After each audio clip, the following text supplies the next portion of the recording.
Welcome to the project demonstration of joystick control wheelchair with auto mode and obstacle sensor. In this project we are using A293D. It is a motor driver. Here we can see the A293D and the 8 volts 2 amp battery pack, and also using a PIC microcontroller and one IR sensor.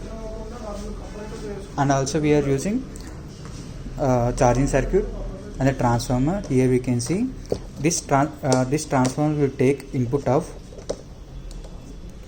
230 volts, and it will be step down the AC voltage up to 12 volts. That 12 volts will be given to this bridge rectifier. Here we can see this is a bridge rectifier.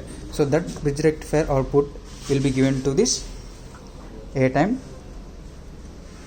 volts 2 amps battery. In this way this battery will be charged. So here we can see the light indication, which means the battery getting charged. In this way this battery charger will be used. So let will see the real demonstration.